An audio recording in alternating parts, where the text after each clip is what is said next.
Good evening and welcome to the City Council meeting. The meeting will start in 60 seconds. Council members should be aware that SIRE has been activated.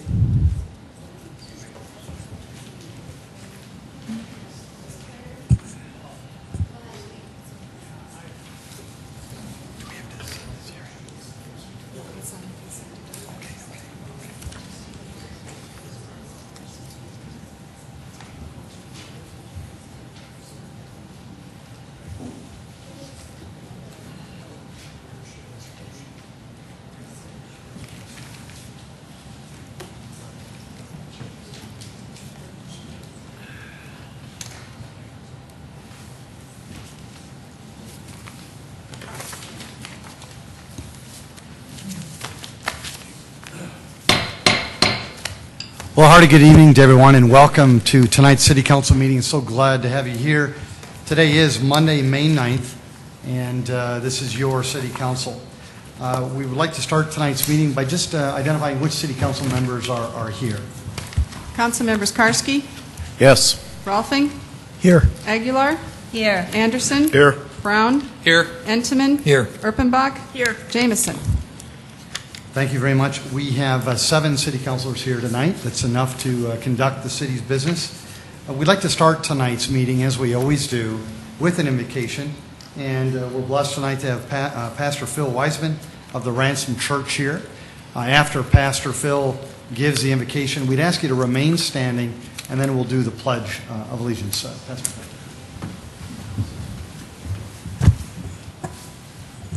Let's pray. Almighty God, as I think about your word, I'm struck with the fact that anytime that you do something in this world, Lord, you raise up a leader, a man or a woman who is called, who is given your purposes, and who enacts your plan. So God, my faith leads me to believe that each of these people at this table has been appointed for this time and for this place. So, Lord, we can have confidence in the fact that you are here, that you're working, that your plan will be made known and it will come to fullness. God, I just want to thank you. I want to thank you for the blessing of an incredible city to live in. I want to thank you for the blessing of some incredible leaders to make this a better place. And Lord, tonight I just ask that you would bring a sense of your guidance and of your presence. Jesus, we thank you. And we recognize that with every blessing comes responsibility. With responsibility comes stress, comes headaches. And so, Lord, I pray that you would bring a sense of peace upon each of these council members. God, we love you and we pray these things in your name, Jesus. Amen. Amen. I pledge allegiance to the flag of the United States of America and to the republic for which it stands, one nation, under God, indivisible, with liberty and justice for all.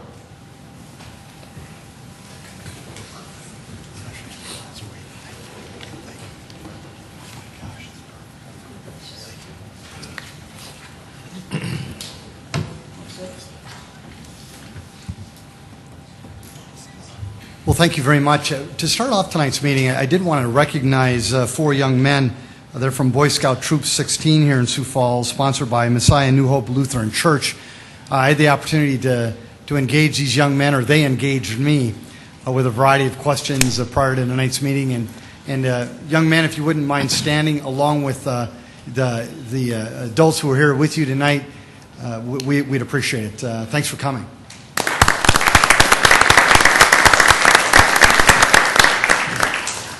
Well, we'll start with tonight's consent agenda. City Council, is there any additions or changes or motions you'd like to make? Move to approve, Anderson. Second, Erpenbach. Councilor Anderson Jr. has made a motion to approve tonight's consent agenda. It was seconded by Councilor Erpenbach. Any further discussion? If we could have a roll call vote, please. Council members Karski, Yes. Rolfing, Yes. Aguilar, Yes. Anderson, Yes. Brown, Yes. Entenmann, Yes. Erpenbach. Yes. That is passed 7-0. Thank you. We'll move on to tonight's regular agenda. City Council, are there any changes at all or motions on tonight's regular agenda? Move approval, Aguilar. Second, Karski. Councilor Aguilar has made a motion to approve tonight's regular agenda. It was seconded by Councilor Dean Karski. Any further discussion? A roll call vote, please. Councilmembers Karski, Yes. Rolfing. Yes. Aguilar. Yes. Anderson. Yes. Brown. Yes. Entenmann. Yes. Erpenbach. Yes. That is also passed 7-0. Thank you. Again, I'd like to welcome all of you here tonight to tonight's meeting. We certainly appreciate it. I know the City Council definitely does. This is an opportunity for you to also engage the City Council if you're so interested. We would ask that if it's an item that you want to discuss that's on a topic later on in tonight's meeting, we'd ask that you hold your comments till that time. But if there's something that you'd like to talk about with the City Council prior to that, please just come forward. We'd ask you to keep it to 5 minutes and just introduce yourself to the people of Sioux Falls. We'd appreciate it. Welcome. I'm here as Robert Colby. I can't be anything else, but I'm also as the president of the Minnehaha County Historical Society. The Historical Society owns some property on what would be top of Cliff Avenue Hill. It has that monument, the marker that you see up there. Before I ask you for any judgments or favors or consideration, I would ask you to do one thing for myself, and that would be go up to that monument, that marker, that is a commemoration of some of our early settlers that was put there by the Minnehaha County Historical Society now some almost 90 years ago. Go up there, find it, and then I will come back and I will ask you some questions later. Thank you very much. Mr. Cole, before you leave, could, again, just to help all the people of Sioux Falls determine where this is located, could you give a more specific location, please? Well, it's on top of the Cliff Avenue Hill. It's up above what some of the old-timers would call the septic beds. It is, as you're going up from the Sioux River up the Cliff Avenue Hill, it's up off to your left. What I'm asking you to do is try to find it and then observe the route that you pass through to get there. Okay. But try to find it.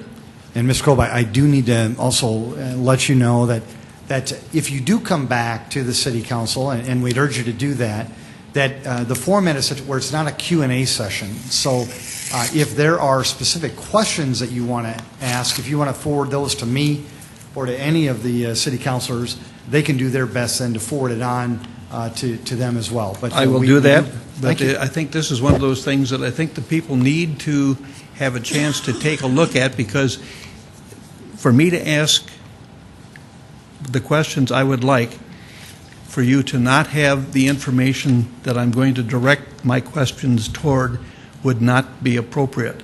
But we need to have some time, maybe 2 weeks, for Very you good. all to have that opportunity. Thank you. Thank you very much. And I had forwarded some information to Kenny Anderson Jr., counselor, who may be able to give you some information if you so choose, but Thank you.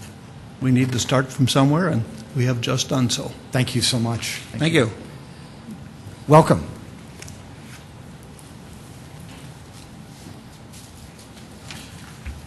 Thank you, Mr. Mayor.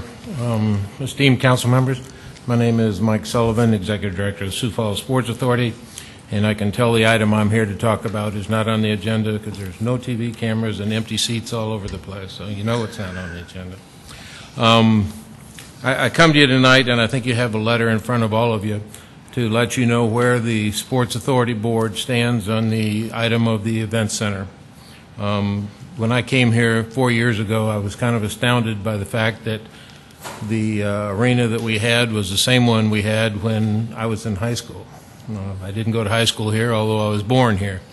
So I knew that the challenge was in front of us, and we as a sports authority hope to be one of the major tenants or supplier of events to an event center, no matter where it is or what it is.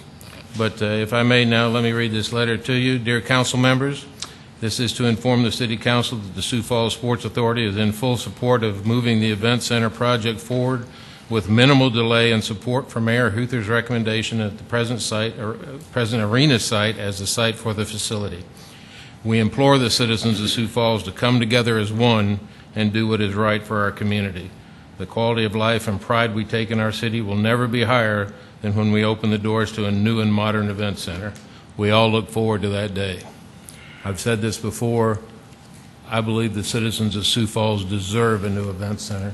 I find it hard to believe that cities around us, Fargo, Bismarck, Rapid City, Sioux City, all have built facilities that just far, far are better than ours. We just can't let that happen. I mean, we deserve a new facility in this town, and we urge you to move forward with it, become the leaders of this city, and let's step out and get it done. Every city has its story, and ours should be that we built the best one around. Thank you. Mr. Sullivan, thank you.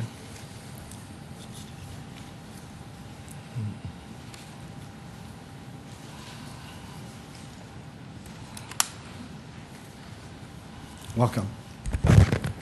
Good evening, Anita Wetch. I'll let the little one behind me introduce herself when she can.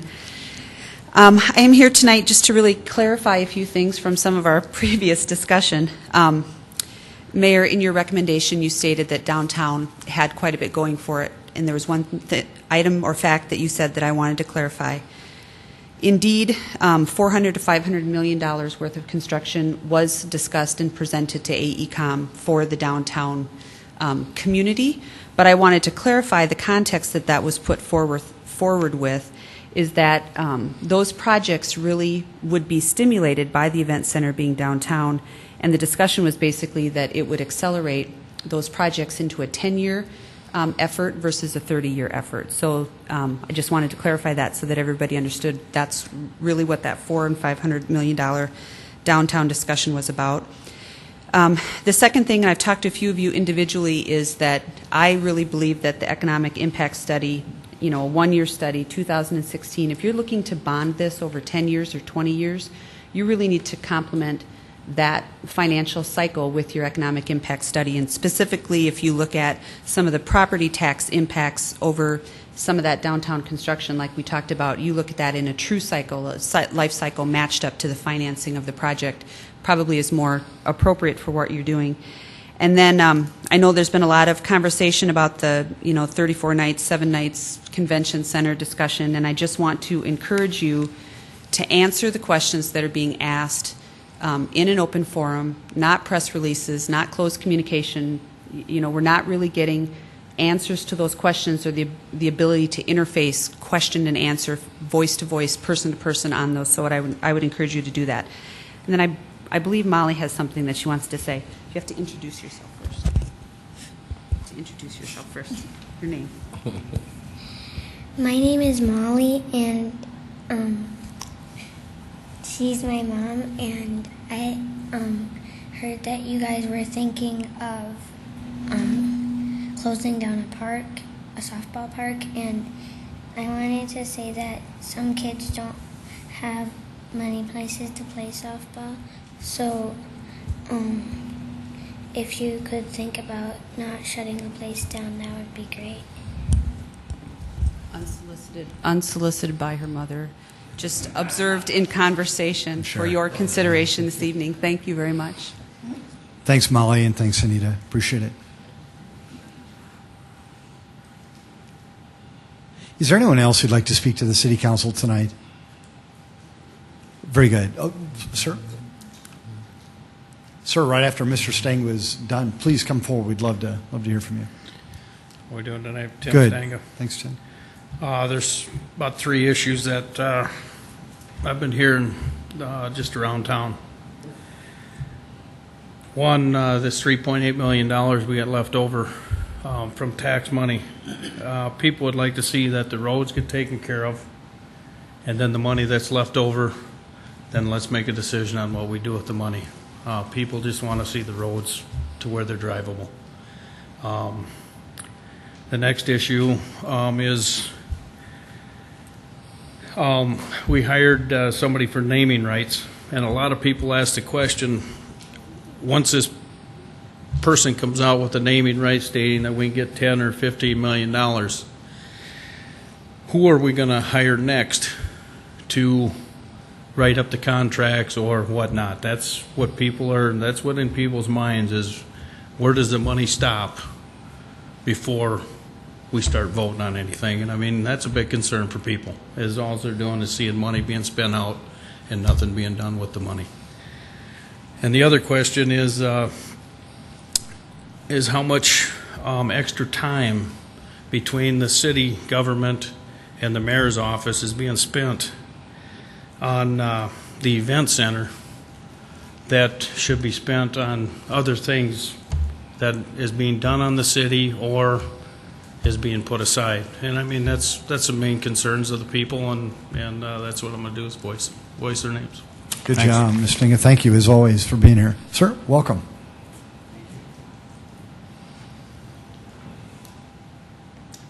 My name is Ted Toms, 501 Vista Towers. Sorry about the informal dress, but I've got to do something about these white legs sooner or later. You look great. I don't have a dog in this fight. Maybe at one time I might have. I shared some of your responsibilities, sorts of responsibilities back in the 80s as a county commissioner. We never had anything of this import that I can recall anyway come before us. But again, on a scale, I can appreciate what you're going through. When the gentleman who spoke earlier talked about the various cities, I don't think there's one of the cities he mentioned is doing now or historically as well as Sioux Falls in the overall economic picture.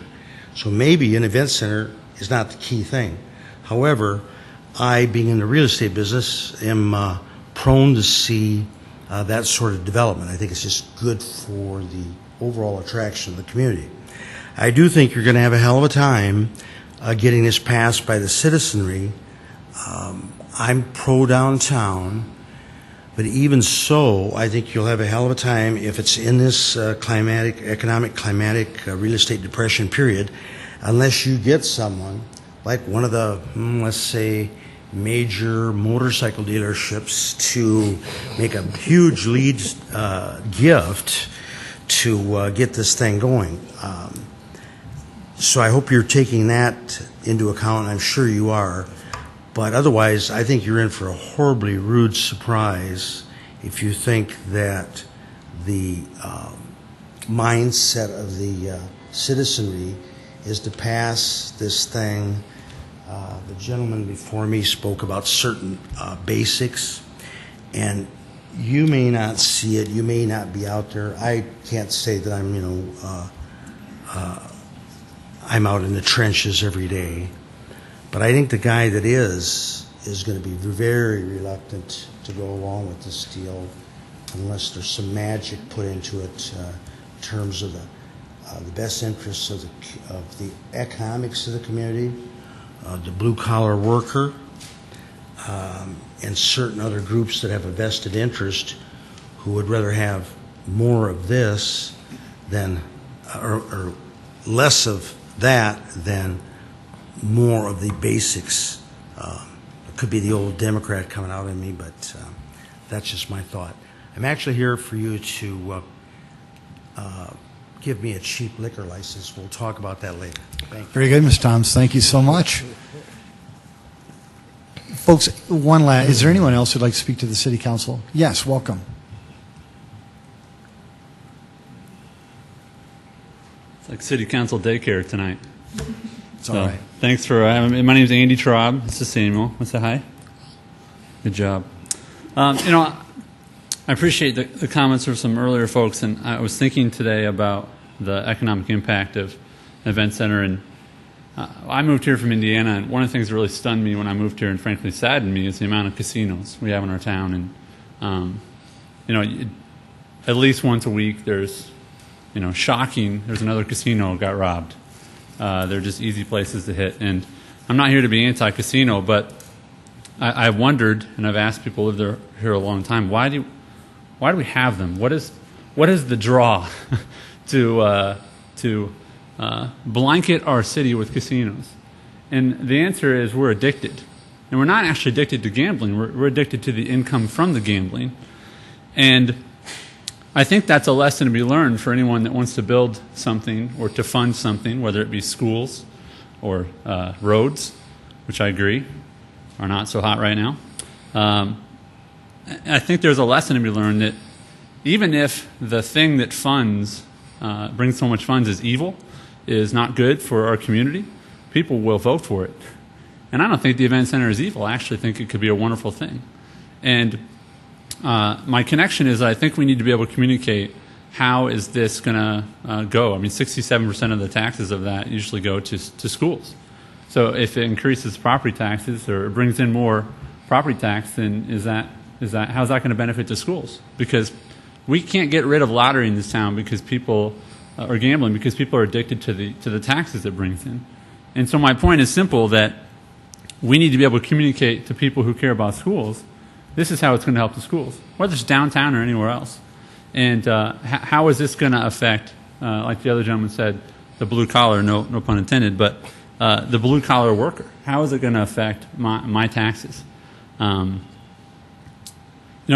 really appreciate your job. That I don't think your job is actually to run the city. I think your job is to have a vision for the city. And I think that's what you're trying to do. You and I have a lot of conversations, not in front of a microphone. And I think you're trying to have a vision, and I appreciate that. And it's hard because you have to be 10 miles ahead of everybody, and they say, where are you? And you say, well, just trust me, come up here. But I want to end with this. I think that people appreciate vision very much, but people need facts. People need facts they can understand today, not facts way out in the future. And so I think it's your job as a city council to help us break down that huge report, and that even if we never get it built, it might be the best $500,000 we ever spend, because if it tells us it's not the right time or the right place, we saved $110 million, right? If it costs us $500,000, it's half of 1% of $110 million. So I don't think we fail if we don't build this thing. Everybody knows where I'd like it built. But I want us to just break it down and make it more simple for folks. I would really, really appreciate that. As a person who's got kids that wants to go to school and wants teachers not to get pay cuts, I just want to encourage you to continue to break it down in those work sessions and make it simple for folks that are working every day and want to get behind something. And I do second the sponsorship from a major motorcycle dealer in town. Thank you. Thanks, Andy. Folks, one last chance. Anybody want to speak to the council? Well, very good. Thank you very much for those comments. We certainly appreciate it. We're going to move on with the rest of tonight's agenda, and that is item number 15. Item number 15 is an ordinance of the City of Sioux Falls, South Dakota, amending the revised ordinances of the City of Sioux Falls, South Dakota by amending Chapter 5, alcoholic beverages. Thank you. Hi, Lori. Hi. Lori Hogstead with the City Attorney's Office. I have to present to you some amendments to Chapter 5, our alcoholic beverage ordinances, and the majority of these amendments are based on the 2010 legislative session, and then the exception with that is the very first amendment. And I did bring visual aids with me tonight to go through these items. The first one is under classifications and fees. And this would be the fee for the on-sale dealer's license, which what I call is our retail liquor license. And we did receive, of course, our 2010 census numbers, and the State Revenue Department has verified and certified those numbers, and we have 9 retail liquor licenses available to issue. Our next step in this process is to set the fee. And the state law requires that the fee be set at a minimum of $1 per person based on the last census. Just to give you a little background, the fee in 2001 based on the 2000 census was set at $1.25. And the fee that we charged for the past 10 years was $155,000. The Public Services Committee has asked that I put the fee in at this time of $1.25 per person as well. And you can see that that is $192,360. And I'll just continue to go through these, and then we can go back to any that there's questions on. Subsection 2, there's just a correction to the number of calendar days. It should be 15, and for some reason it was 5, so that is just a correction. All right, and then the next one under subsections 11 and 12. Very easy changes again. These were inadvertently taken out of the ordinance in a previous amendment, and these are just being put back into place.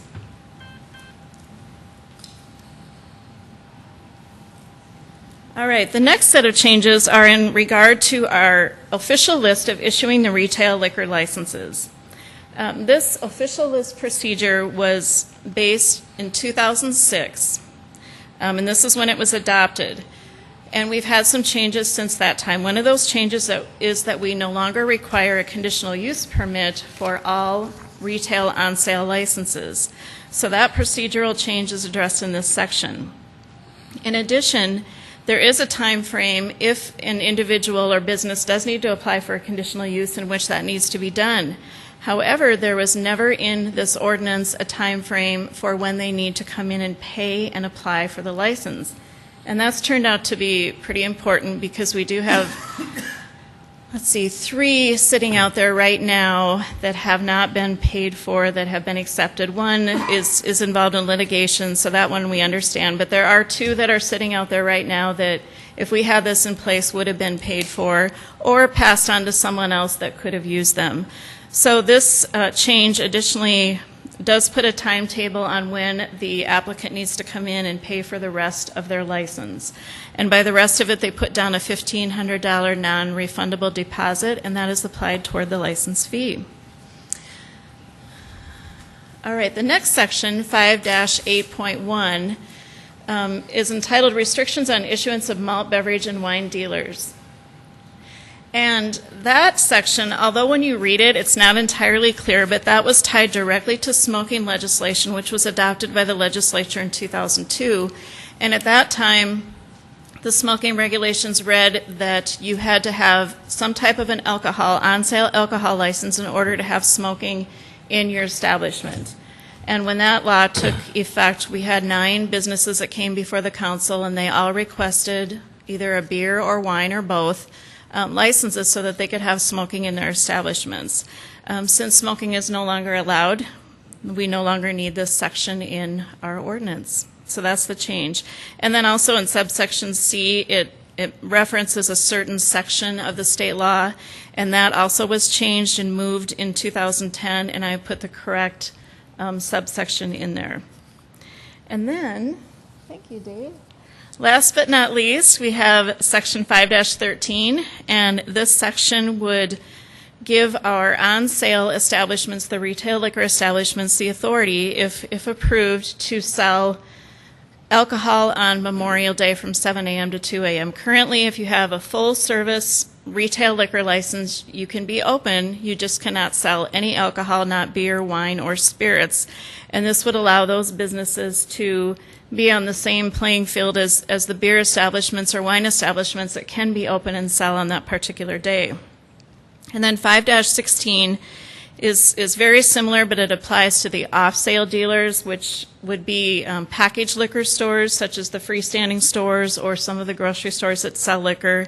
Currently, they are only allowed to sell malt beverage on Memorial Day, and this would also add in the liquor, I guess we call it the spirits, and the wine in addition to beer. And these changes were made in the legislative session in 2010, however, with a clause that each municipality could set their own regulations if the municipality wished to have these sales on Memorial Day or did not. So I have placed them in there for your consideration.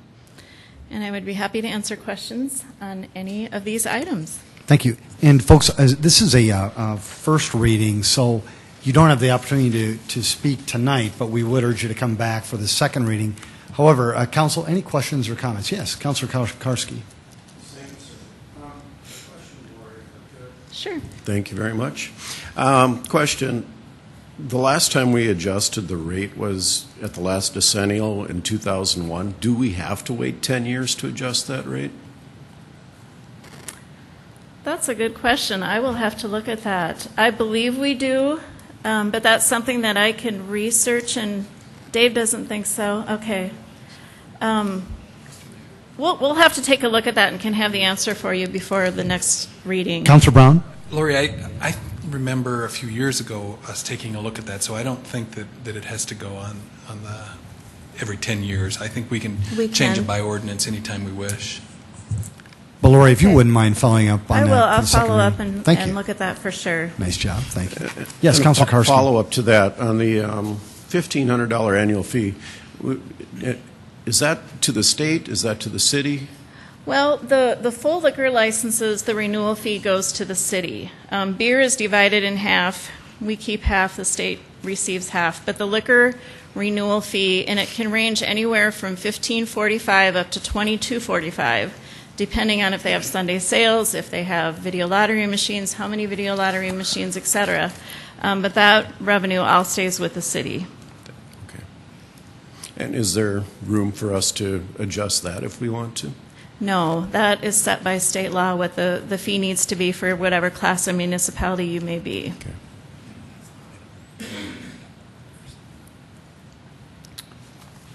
Councilor Entman. Sure. Excuse me. I have a couple of questions.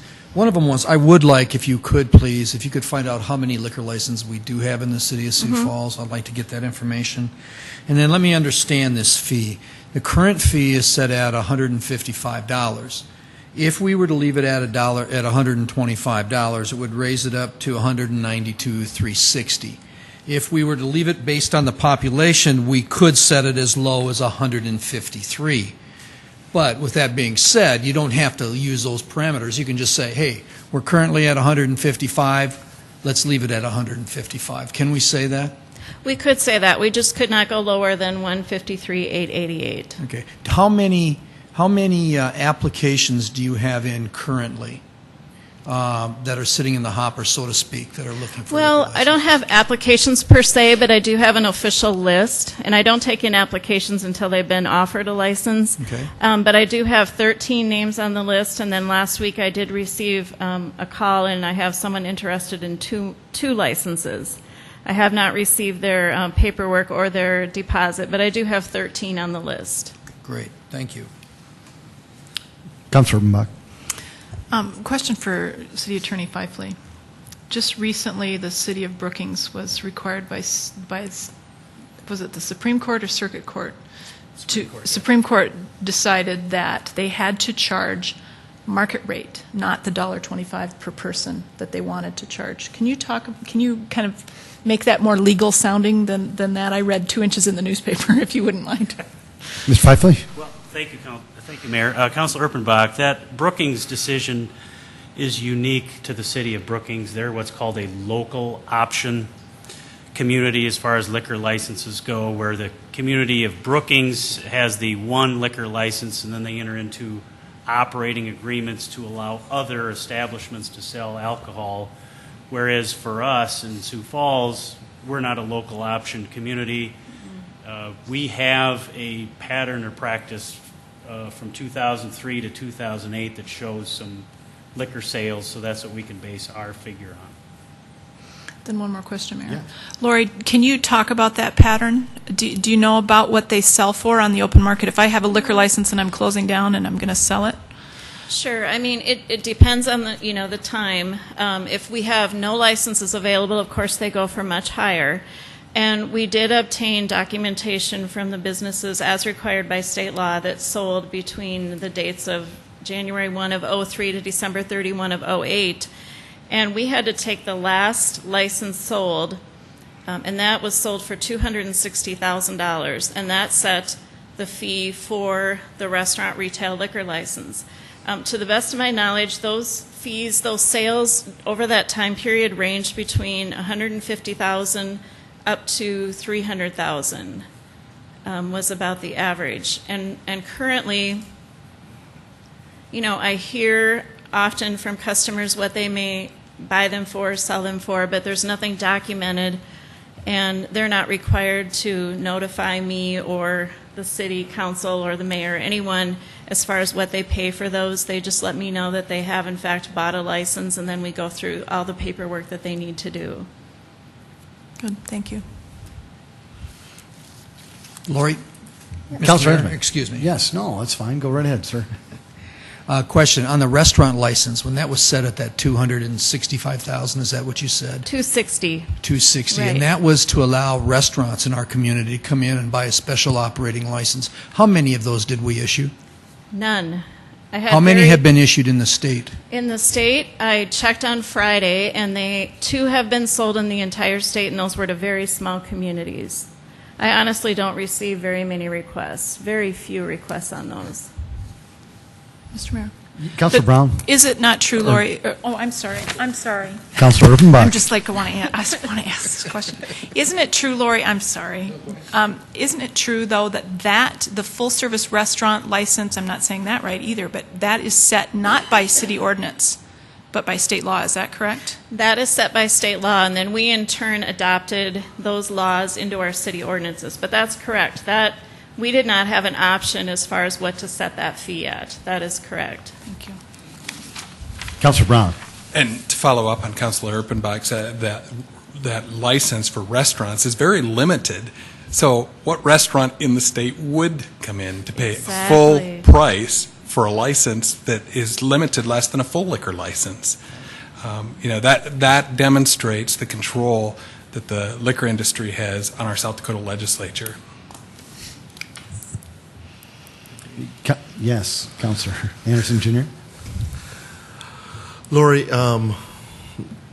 if you know, after a liquor license is sold, about on average, what does a business spend opening up a bar to service that liquor license? I don't believe I have an actual number, but I know I did have one of my customers that told me at one time that it took about 10 years to get even from when they opened a business to when they started making some money.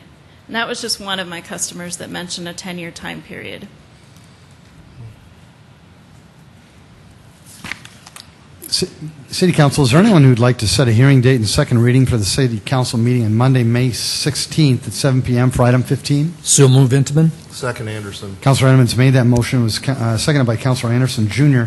Is there any further discussion? If I could have a roll call vote, please.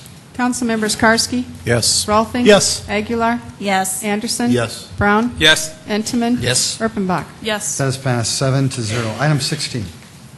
Item 16 is a first reading ordinance, an ordinance of the City of Sioux Falls, South Dakota, providing supplemental appropriations. Ms. Kearney, welcome. Good evening, Mayor and City Council members. Don Kearney with Parks and Recreation. This item would give the department the budget authority to use $197,000 in donated funds for two separate projects. The first one of which would be the River Greenway project. Jeff Schurslick has assembled private dollars that would be used to add some stone veneer and potentially some lighting as well on the retaining walls on the River Greenway between 6th and 8th Streets.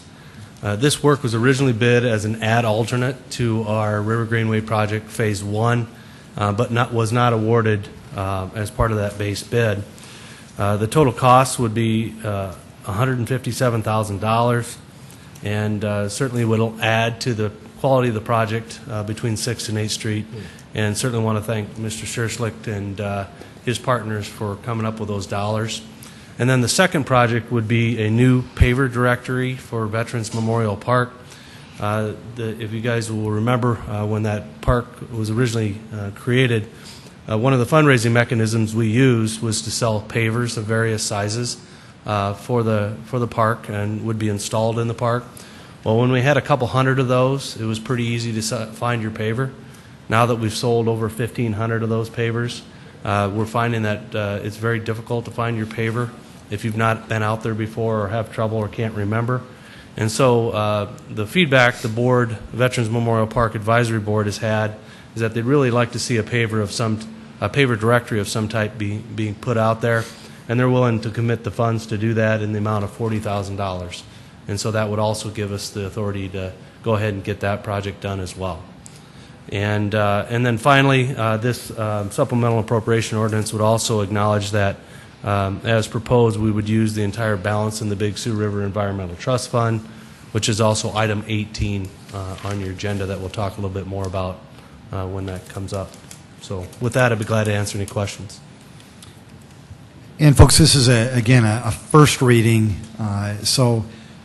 Normally I would like to have Jeff Schurslick come up, but I apologize, I can't do that. But I, just before we start, would also like to acknowledge his leadership, his stewardship.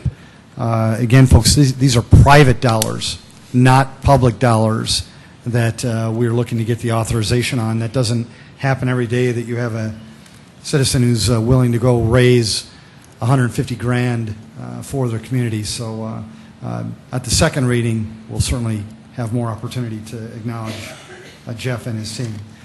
City Council, is there anyone here who would like to answer any questions or any comments or make a motion? I would just make a comment, Yes. if I could. Councilor I just wanted to kind of dovetail on that it does happen quite frequently, actually, in Sioux Falls, that we take some wonderful gifts from our citizens, and I think that we need to acknowledge that as well. But Jeff and his team are pretty awesome when it comes to making sure those downtown things are happening correctly and looking beautiful. And so I appreciate that, but I also acknowledge all those gifts from around the city. And I would move approval for the setting the second reading for Monday, May 16th. And I will second it. There has been a motion by Councilor Urbanbach to set a date of hearing and second reading for City Council meeting on Monday, May 16th at 7 p.m. for item 16, and it was seconded by Councilor Aguilar. Any further discussion? Very good. A roll call vote, please. Council members Karski? Yes. Rolfing? Yes. Aguilar? Yes. Anderson? Yes. Brown? Yes. Entenmann? Yes. Erpenbach? Yes. That is passed 7-0. Thank you. Item 17. Item 17 is a resolution of the City of Sioux Falls, South Dakota, to change the joint City Council Minnehaha County Commission meeting time from 5 p.m. to 5:30 p.m. on the third Monday of each month. Councilor Urbanbach? I would just briefly address this in terms of it is kind of a housekeeping issue for us that we struggle to get our 4 o'clock meeting closed down in time and to have time for the conversation that we really want to be about before on those that third Monday when we meet with the Minnehaha County Commission. And so we just asked them in a letter of reference, and they have approved this as well. This is just us reflecting their motion on changing it to 5:30, and I would move approval, please. Second Anderson. There's been a motion by Councilor Urbanbach, seconded by Councilor Anderson Jr. to approve item number 17. Is there any further discussion? A roll call vote, please. Council members Karski? Yes. Rolfing? Yes. Aguilar? Yes. Anderson? Yes. Brown? Yes. Entenmann? Yes. Erpenbach? Yes. That is passed 7-0. Item 18. Item 18 is a resolution giving the advice and consent of the City Council of the City of Sioux Falls, South Dakota to the expenditure of funds from the Big Sioux River Environmental Trust Fund. Mr. Kearney. Thank you. Good evening again, Mayor and City Council members. Don Kearney with Parks and Recreation. As we mentioned a couple weeks ago, we did indicate that we were pursuing the advice of the three counties, Minnehaha, Lincoln, and Lyon counties, for their support for our proposed use of the Big Sioux River Environmental Trust Fund. And I'm pleased to report that all three of the counties did concur and approve a resolution of support for the use of the trust fund dollars for the Big Sioux River Greenway project. Obviously, the next step, as we talked about earlier, is that the City Council would then also pass a resolution in a similar fashion, and then ultimately that goes to the U.S. District Court for their final approval on the use of the trust funds as proposed. When we went to the three different counties, we did put a PowerPoint presentation together to articulate how the proposed use of the trust fund dollars meet the requirements of the trust fund. And so we'd like to share that with you tonight. John Jacobson. John is with Confluence. He is our lead consultant on this project, and he will walk us through those slides that regarding the use of the trust fund dollars, and then certainly we'd be glad to take any questions following that. John?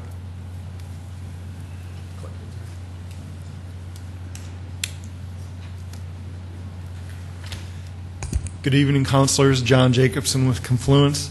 Thanks for taking the time to go through this proposal that we presented to the counties and will eventually land on Judge Pearsall's desk. And also thank you to the councilors who came to the tour of the Phase 1 project this afternoon for the Greenway. As you know, we've been working on this project for quite a few years now.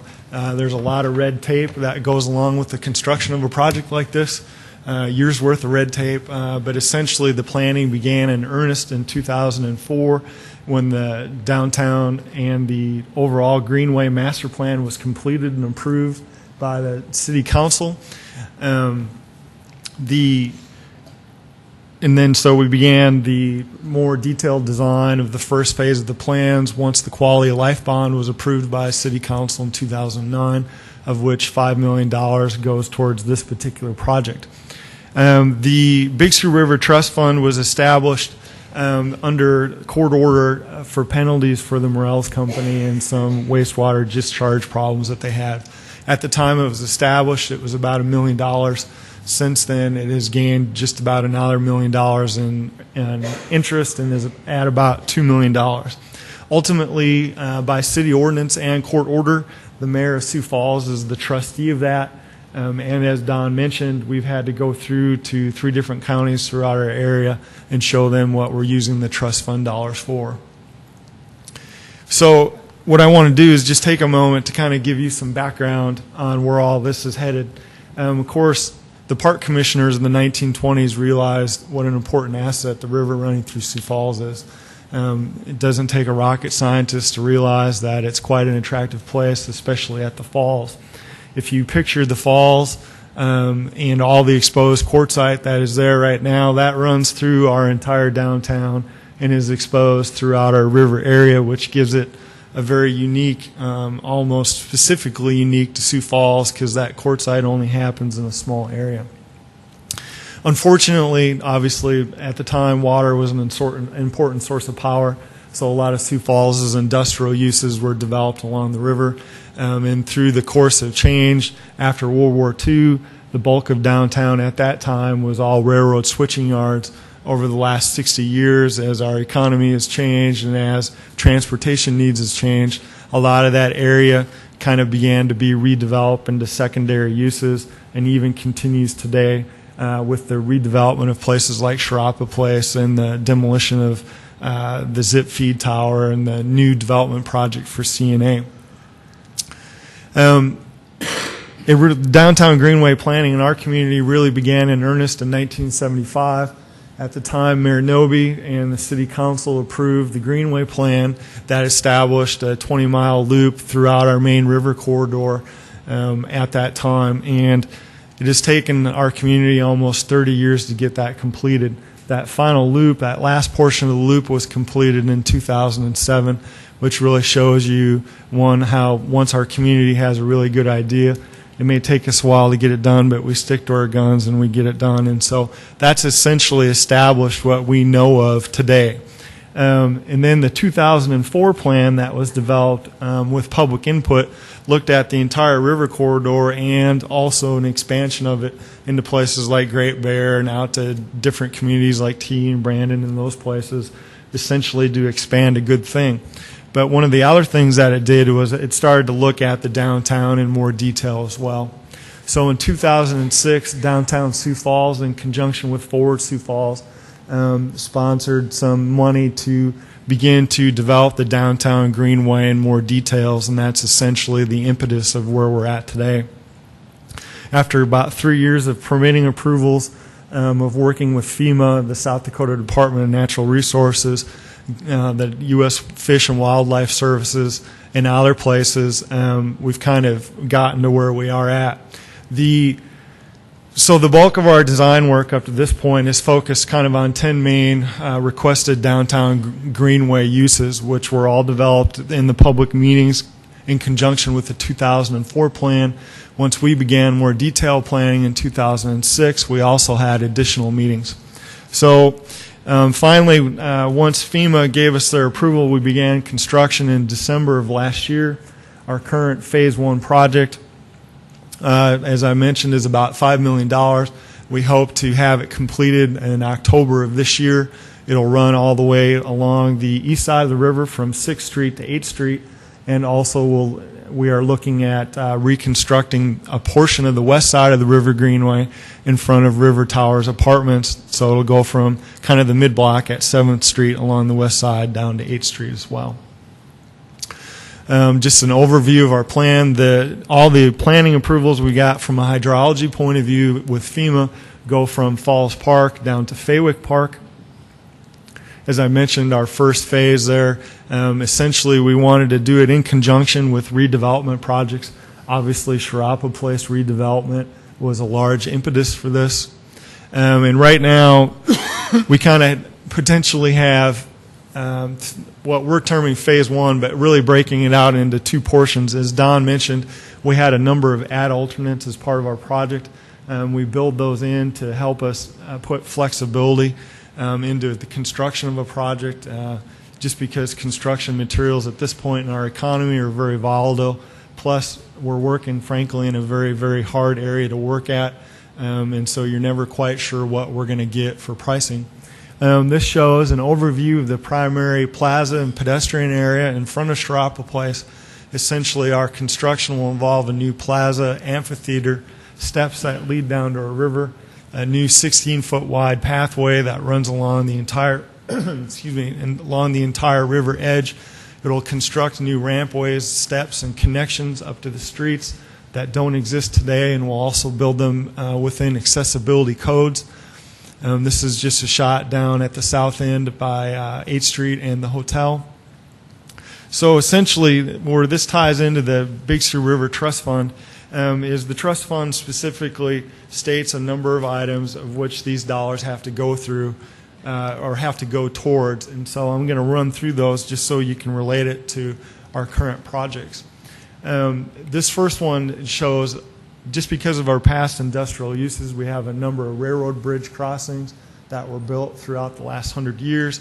A lot of those, like the railroad bridge that we removed here in the middle of the winter, shown down in the left-hand corner. That's a large plate girder bridge. When our water levels raised, it acted as a dam and would flood out adjacent landholders, etc. It also is covered in lead paint, which has been deteriorating into the river for the last 50 years. So those are good types of hazards to clean up. The bridge over in the lower right-hand corner will hopefully be removed as part of Phase 2. That also has impediments in the river. And the style of bridge that will be replaced with will actually go from shore to shore so that there's no existing infringements upon the river. Right-hand picture, upper right-hand, shows the flood in 1957 to give you some scale of what that bridge did in the floodwaters. Another important part of the trust fund talks about pollution sources. And one of those things is riverbank stabilization. This is a pretty typical illustration of what our downtown river edge currently looks like. With the rise and fall of the water, it has a tendency to expose and erode the shore, of which brings sediment into the Big Sioux River. Of course, it's one of the many things that helps make it the very nice green river that it is. The right-hand picture just illustrates a typical bridge overpass. This one happens to be at 6th Street. Which is essentially just shows a lot of loose gravel and soil underneath it. When the river goes up, it helps wash that stuff out and into the river. One of our big challenges on this project and in future phases of the Greenway are gifts that our forefathers left us as they were developing downtown and redeveloping downtown and trying to maximize the amount of land that they could build in. One of the largest point sources of pollution was the coal gasification plant down in Faywick Park, and when they had waste products, they essentially just dumped it in the soil, and then when they needed soil to fill in the river to gain more land, they just used that soil. So the upper pictures illustrate to you the types of soils that we've hit. The really dark, nasty looking stuff is contaminated coal tar, and we can't tell where these pockets are going to be. We just know that they're in there because they're very random because of the nature of how they were placed. It is a hazardous material as far as disposal goes, and it does affect groundwater as groundwater moves through it, although petroleum products have a tendency to stay in place. But whenever we encounter these soils, they need to be excavated and removed. The State Department of Natural Resources essentially said they consider all the soils along the river margin downtown to be contaminated. So every stitch of soil that we dig up needs to be hauled out to the landfill. And so as part of this project, obviously we have large costs with the excavation, hauling, and disposal of those soils. Just so you know, if you ever go out there, when we open up these types of these types of holes, you can smell them from about 30, 40 feet away once the coal tar kind of starts. It's been captured in there. It's pretty nasty. And as I was mentioning, obviously, Sharapa Place, our entire river, all sits on quartzite bedrock. all the groundwater that comes from rain and all that sorts of stuff runs along the top of that bedrock and then eventually dumps into the river. So while that groundwater is moving through there, it's picking up a lot of those potential soil contaminants and depositing into the river. So cleaning groundwater is also one of our goals. The construction activities themselves actually fall under the trust fund dollars, and the fact that as we're building these improvements, we don't want to add any more sediment or other materials into the river. So you'll see a lot of things like with the coffer dam that's out there, it's all protected in riprap to help maintain its stabilization. We also have silt curtain along the edges and floating silt curtain out in the river. As I mentioned, increased accessibility is also potentially one of the requirements that's covered by the Big Sioux River Trust Fund. A lot of our ramps and steps that go down into the Greenway right now don't meet the Americans with Disability Act. So as we do those, we'll do all those improvements as well. And that also includes things like trails and pedestrian crossings. As you know, Raven Companies is part of the downtown investment. When they built their new parking lot off to the west side of their facility here 2 years ago, they also added a new secondary pathway which attaches to the Greenway but also attaches to Falls Park. That leads to the new pedestrian bridge that we're putting in as part of the Phase 1 projects too. A secondary part to this is sustainable landscaping. That's also a potential point source for water contamination. I mean, just traditional items like mowed turf and irrigation, those are all things that ultimately go into the river as far as fertilizers and all that stuff. So what we're doing is we're eliminating the bulk of the mowed turf along the Greenway in this particular project. It'll be revegetated in natives, quite similar to what has already been done on the north side of Sharapa Place. That eliminates the need for irrigation, maintenance with petroleum-based products like mowers and that kind of stuff. Also eliminates the need for monthly or yearly fertilizations.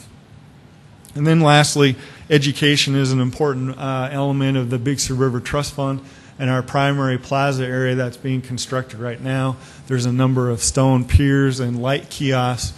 On those particular ones, we'll have interpretive storyboards that will talk about the development of the downtown River Greenway, a lot of the past land uses, and the development of Sioux Falls. So, right now, as I mentioned to you, our current Phase 1 project is a little bit over, total cost a little bit over $5 million. Of the items I just went through, approximately $3 million, a little bit over $3 million of this project would be covered by the requirements of the Big Sioux River Trust Fund. And then hopefully, in anticipation of a second phase of about $3 million, that particular project, $2 million, a little over $2 million would be encompassed by the trust fund. So now you see why we're asking to use the entire trust fund to help continue redevelopment through downtown. With that, I'd be happy to answer any questions. John, great job. Before we ask the City Council if they have any questions, is there anyone in the audience who'd like to speak to this item at all? Mr. Cooper.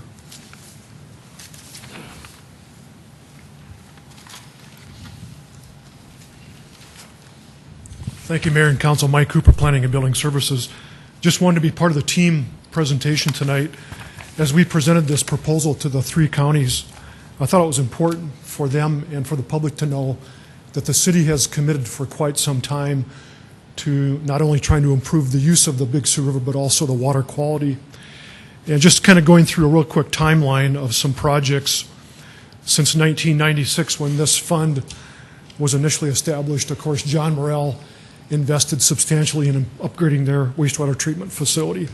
And since that time, I'm not aware that they've had any violations of any required permits of discharge into the Big Sioux River. So we want to thank them for that. Back in 2003, we did submit a proposal to do some dredging with this fund. At that time, we were going to spend about $450,000 of the fund to do some dredging behind the Queen Bee Mill Dam, which is above the falls. And as we started to get into it, we thought we'd better stop and do more of a comprehensive analysis of the entire river corridor. And that's kind of what led to the Big Sioux River Greenway Master Plan that John and Don talked about that was adopted by the City Council in 2004. As John also mentioned, we completely rebuilt Faywick Park in the early 2000s. There was actually petroleum being discharged into the Big Sioux River adjacent to Faywick Park because of the old coal gasification plant. There was contaminated soils. That entire site was completely excavated, and the result was the amphitheater that you see there today, as well as something that I remember very clearly, which was figuring out where to relocate the statue of David. And that actually led to the Visual Arts Commission being established. We also, through our EPA stormwater discharge permit, we established a system of using the natural drainage ways and BMPs to filter and try to clean the water before it gets discharged into the Big Sioux River Basin.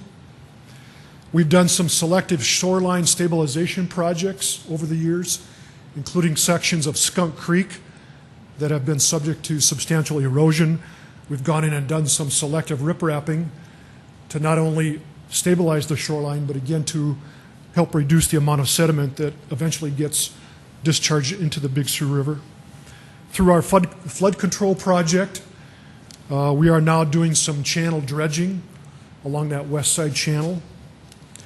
With our wastewater treatment plant, we're continuing to make upgrades so that the water that we discharge into the Big Sioux River is much cleaner than the actual river water itself. And then finally, through the Parks Department CIP, they have been making substantial additions to the River Greenway, including extensions of our wonderful bike trail system, again, to enhance the use of the Big Sioux River for everybody.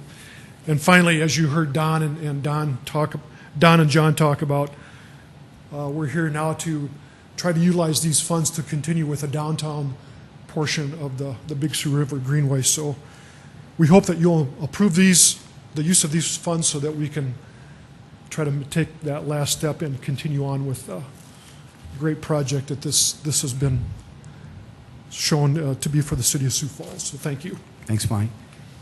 Is there anyone else in the audience who'd like to talk to the council about this particular project? Well, very good. Council, any questions, any comments at all? Councilor Brown. Just a comment. I meant to bring this up at 4 o'clock and forgot, but it fits into this conversation. And I'll scan it and send it to you, but over the weekend an article was pointed out to me in Midwest Living Magazine about Sioux Falls downtown and how unique it is, how artistic it is, and has become, they describe us as a surprise of a creative class city. And it just really goes into what we're talking about tonight and how we continue to develop that and make that better each year. So I will scan that and send it to your attention.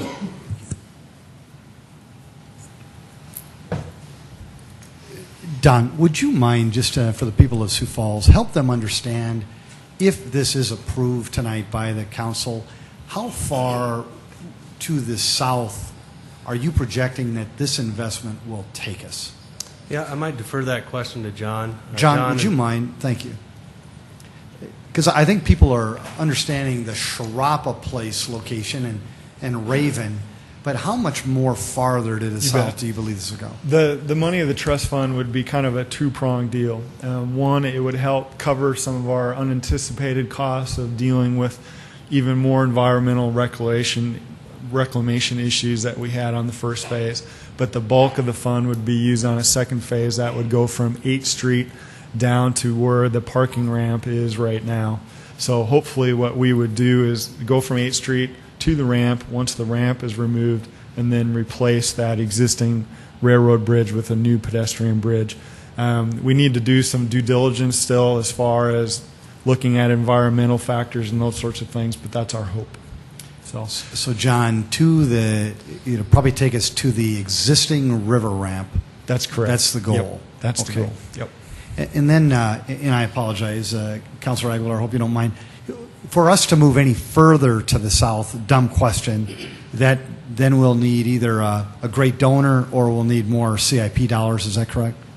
That's correct. Yes. Very good. We would anticipate that stretch from along the whole entire C&A property from 8th Street to be about in that $6 million range, and so that's kind of where gets us that far. And that would take us how far? That would take us all the way down to 10th there. To That- 10th. Yep. So, yeah, just off our map up there, but along the whole entire CNA redevelopment property. Very good. I should say, just the east side. Thank you. Well, John, great job. Mike, great job. Don, great job. City Council, would anybody like to make a motion to approve this? Move to approve, Karski. Second, Brown. There was a motion made by Councilor Karski to approve item number 18. It was seconded with vigor by Councilor Brown. And is there any further discussion? Very good. If I could have a roll call vote, please. Councilmembers Karski? Yes. Rolfing? Yes. Aguilar? Yes. Anderson? Yes. Brown? Yes. Entenmann? Yes. Erpenbach? Yes. Great. That has passed 7-0. Thank you so much. City Council, any further comments or items you'd like to cover? Very good. If I could have a motion to adjourn. So move, Anderson. Second, Rolfing. Has been a motion and it was seconded. If we could have a roll call vote, please. Councilmembers Karski? Yes. Rolfing? Yes. Aguilar? Yes. Anderson? Yes. Brown? Yes. Entenmann? Yes. Erpenbach? Yes. City Council, thanks so much for your service. And City of Sioux Falls, what a great meeting. Feel proud about your city. Make it a great day. This meeting is adjourned.